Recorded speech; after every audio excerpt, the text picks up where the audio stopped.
Hello नमस्कार जय हिंद। मैं विवेक आप सबका एम विद आरबी परिवार पे स्वागत करता हूं।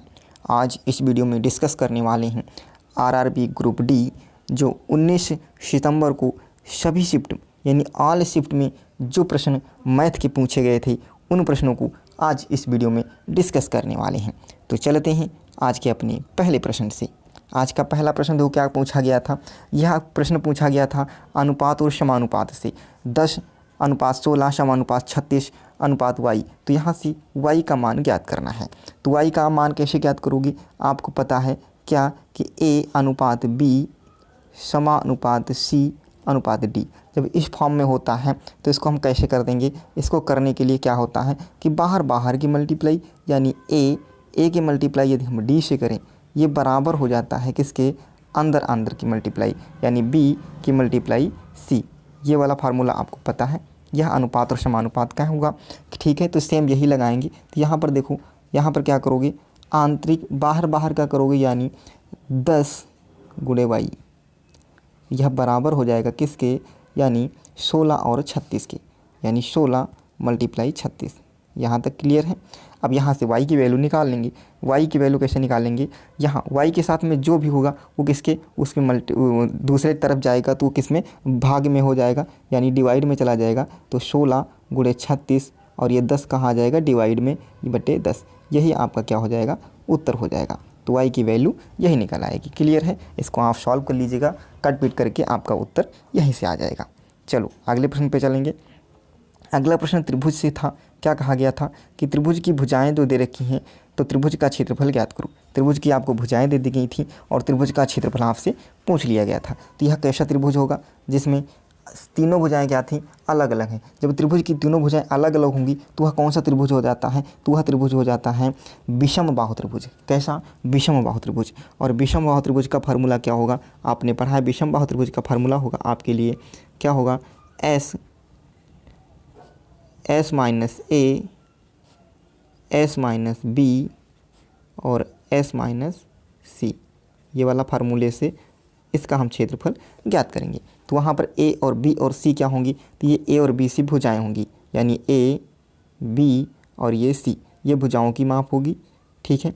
और s कैसे निकाला जाता है, s होता है अर्ध परिमाप। तो s कैसे निकालते हैं, s निकालने के लिए तीनों भुजाओं को हम जोड़ेंगे a + b + c और इसको हम डिवाइड कर देते हैं 2 से।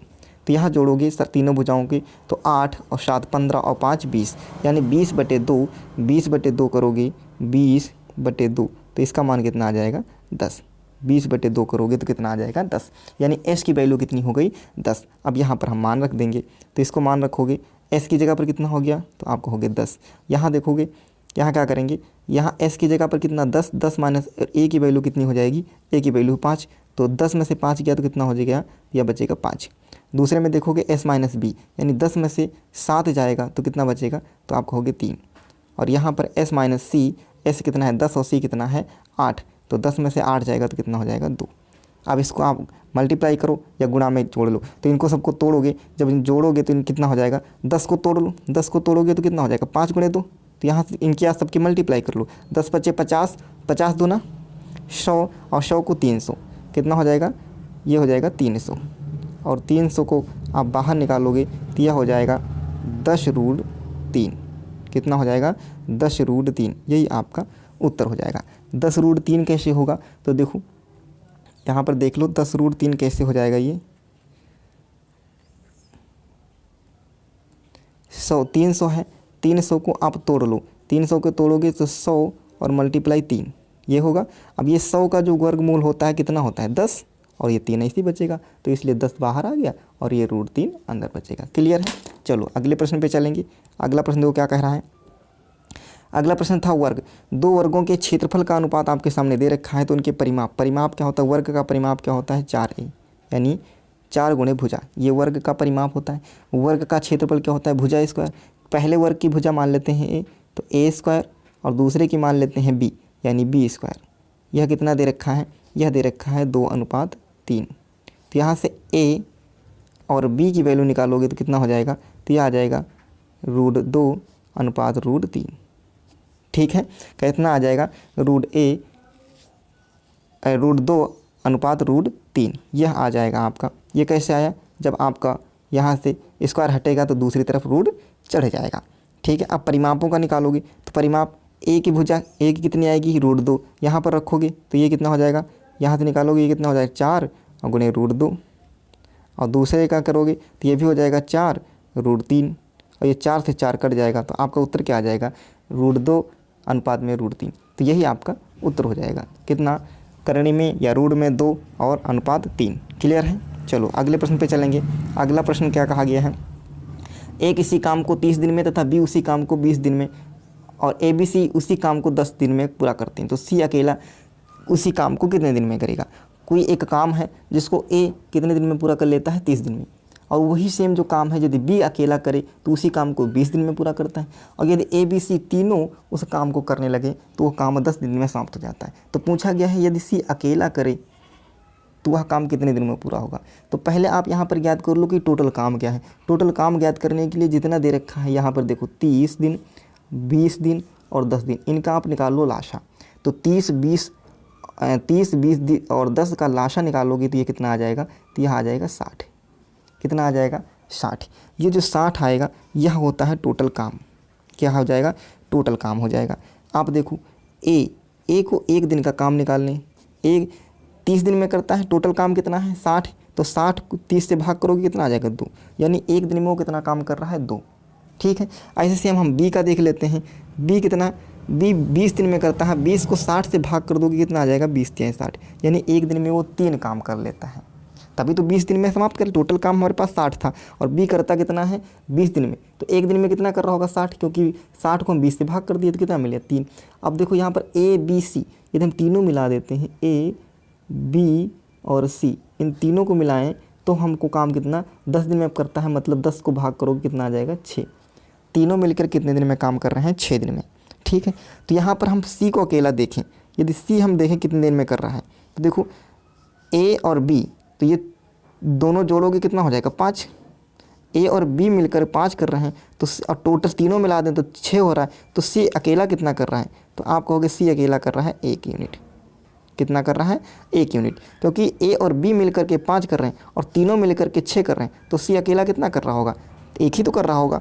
तो जब सी अकेला एक दिन में 1 करता है और तुम्हारे पास काम कितना है 60 है, तो इसको 1 से भाग करोगे तो सी अकेला जो काम करेगा तो कितने दिन लेगा, तो वो 60 दिन लेने वाला है। कितने दिन, तो आप कहोगे 60 दिन में वो काम पूरा कर पाएगा। क्यों, क्योंकि वो एक दिन में कितना काम ले रहा है 1 यूनिट काम कर रहा है, और काम टोटल कितना है, तो आप कहोगे 60 यूनिट काम है। क्लियर है। चलो अगले प्रश्न पे चलेंगे।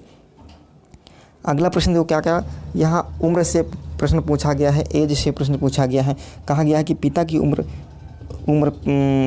उम्र पिता की उम्र से 4 गुनी है। तो यहाँ पर हम मान लेते हैं एक जगह पिता और यहाँ पर लिख लेंगे पुत्र। ठीक है, एक जगह पिता एक जगह पुत्र। पुत्र की आयु जो हम 1 मानते हैं तो पिता की आयु कितनी हो जाएगी 4, क्योंकि 4 गुनी है।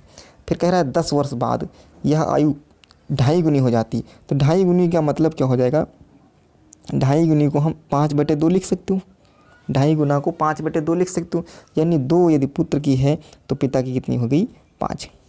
ठीक है, यह अनुपात क्या कह रहा है, यहाँ पर डिफरेंस अंतर लोगे तो 1 से 2 जानने में कितने का है 1 का अंतर आ रहा है, लेकिन सवाल में कहा गया 1 नहीं, किसके बराबर है, यह 10 वर्षों का अंतर है। कितना है 10 वर्षों का, 1 बराबर कितना है 10 वर्षों का। पूछा गया है वर्तमान आयु ज्ञात करो, तो यह वर्तमान आयु है, वर्तमान आयु कितनी है पुत्र की 1, और 1 बराबर क्या दे रखा है 10, तो यही आपका क्या हो जाएगा उत्तर। यदि पिता की वर्तमान आयु पूछेगा तो पिता की वर्तमान आयु कितनी है 4, तो यहाँ पर 4 से मल्टीप्लाई करेंगे, क्योंकि 1 बराबर 10 है तो 4 बराबर कितना हो जाता 40। तो पिता की वर्तमान आयु कितनी है, तो आप कहते 40 वर्ष। तो यहाँ पर पूछा गया पुत्र की, तो आपका उत्तर कितना हो जाने वाला है 10 वर्ष। क्लियर है। चलो अगले प्रश्न पे चल लेते हैं। अगला प्रश्न अलजेब्रा से ही कहा गया है कि x + 1/x की वैल्यू दे रखी 8, तो आपसे x की पावर 3 + 1/x की पावर 3 का मान पूछा गया है। जब यहाँ पर घात 3 है तो आपको फार्मूला बताए थे क्या, a की पावर 3 और यहाँ पर प्लस है तो यहाँ फार्मूले में क्या लगाएंगे -3a, ये फार्मूला था a की पावर 3 - 3a। यदि यहाँ पर प्लस है तो माइनस, और यहाँ पर माइनस होता तो प्लस। इसमें रख देते हैं। ए क्या होता है, ए की वैल्यू कितनी है 8 है, तो यहाँ पर 8 का क्यूब करोगे कितना हो जाएगा, तो 8 का क्यूब करोगे तो 512 हो जाएगा, माइनस 8 त्रिक 24, यहाँ पर रखोगे 8 त्रिक 24, इसको माइनस कर लेंगे तो उत्तर कितना आ जाएगा 488। ये आपका आंसर था। क्लियर है। चलो अगले प्रश्न पे चलेंगे। अगला प्रश्न क्या है, अगला प्रश्न भी अलजेब्रा से ही पूछा गया था, थोड़ा घुमा कर पूछा गया था। A square minus 4a plus 1 equal to 0, तो a square plus 1 upon a square का मान ज्ञात कीजिएगा। इसमें आप क्या करना है, सब प्रत्येक में ए से भाग कर दो, यहाँ भी ए भाग करो, यहाँ से भी एक से भाग करो, यहाँ भी ए से भाग करो, तो यहाँ पर ए से भाग करोगे तो यहाँ पर कितना बचेगा, ए से भाग हो जाएगा तो ये बचेगा ए, यहाँ पर कितना बचेगा माइनस का 4, और यहाँ पर क्या बचेगा प्लस का 1 अपान ए, और ये कितना आ जाएगा 0। इसको सॉल्व करोगे, ये ए और प्लस का 1 अपान ए, और ये माइनस का 4 इधर जाएगा तो क्या हो जाएगा प्लस का 4, यानी a plus 1 upon a equal to 4 दे रखा है। आपसे पूछा गया है स्क्वायर में, तो स्क्वायर में पूछने के लिए हम क्या बताए थे, जब स्क्वायर का पूछेगा तो क्या करोगे, ए स्क्वायर, और यहाँ पर देखो प्लस का दे रखा है तो हम क्या लगा देंगे माइनस ए स्क्वायर माइनस 2। ए की वैल्यू कितनी है 4, 4 का स्क्वायर करोगे तो 16 माइनस 2, तो आपका उत्तर कितना आ जाएगा 14। यही आपका आंसर हो जाएगा। क्लियर है। तो कैसा लगा आज का सेशन कमेंट बॉक्स में ज़रूर बताइएगा। यदि आप चैनल पर नए हो तो चैनल को ज़रूर सब्सक्राइब करिएगा और बेल आइकन प्रेस कीजिएगा। थैंक यू, धन्यवाद।